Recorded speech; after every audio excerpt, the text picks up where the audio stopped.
सांगलीचे पोलीस अधीक्षक तुषार दोशी यांनी मालमत्तेविरुद्धचे गुन्हे करणाऱ्या आरोपींची माहिती काढून त्यांच्यावर कारवाई करण्याच्या तसेच मालमत्तेविरुद्धचे गुन्हे उघडकीस आणण्याच्या सूचना स्थानिक गुन्हे अन्वेषण शाखेला दिल्या होत्या। या सूचनेनुसार पोलीस निरीक्षक संजीव झाडे यांनी स्थानिक गुन्हे अन्वेषण शाखेतील सहाय्यक पोलीस निरीक्षक राजेंद्र यादव व त्यांच्या पथकाला घरफोडीचे गुन्हे करणाऱ्या संशयितांचा शोध घेऊन कारवाई करण्याचे आदेश दिले होते। दरम्यान 11 ऑगस्ट 2026 रोजी पथकातील पोलीस कॉन्स्टेबल केरुबा चव्हाण यांना बातमीदारामार्फत प्रशांत घेजी हा जतहून सांगलीच्या दिशेने सोना चांदीचे दागिने विक्रीसाठी घेऊन जाणार असल्याची खात्रीशीर माहिती मिळाली। तो जत कवटे महांकाळ रोडवरील जाधव वस्ती येथील बंद असलेल्या हॉटेल सानिया गार्डन परिसरात येणार असल्याची माहिती पोलिसांना मिळाली।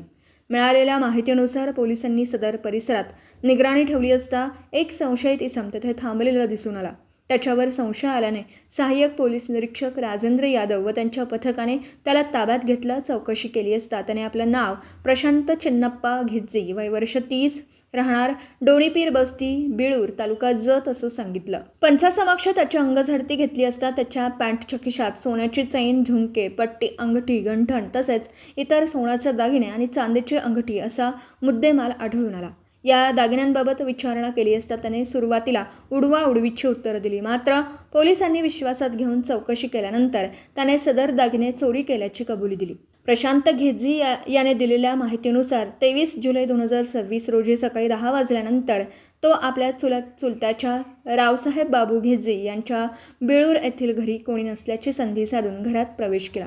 घराच्या दरवाजाला आतून लावलेली कडी काढून त्याने घरातील किचनमध्ये ठेवलेल्या स्टीलच्या डब्यातील सोन्या चांदीचे दागिने चोरल्याचं त्यानं सांगितलं। चोरीत मिळालेले काही रोख रक्कम स्वतःच्या वैयक्तिक खर्चासाठी वापरल्याची कबुलीही त्यानं दिली। जत पोलीस ठाण्याच्या अभिलेखाची पडताळणी केली असता संबंधित घरफोडी चोरीचा गुन्हा दाखल असल्याचं निष्पन्न झालं। त्यानंतर आरोपीच्या ताब्यातून मिळालेले सोना चांदीचे दागिने पंचासमक्ष जप्त करण्यात आले। आरोपी प्रशांत घेजी आणि जप्त मुद्देमाल पुढील तपासासाठी जत पोलीस ठाण्याच्या ताब्यात देण्यात आला आहे। या प्रकरणाचा पुढील तपास जत पोलीस ठाण्याकडून सुरू आहे। आरोपीला न्यायालयासमोर हजर केलं असता न्यायालयाने 17 ऑगस्ट पर्यंत पोलीस कोठडी मंजूर केली आहे।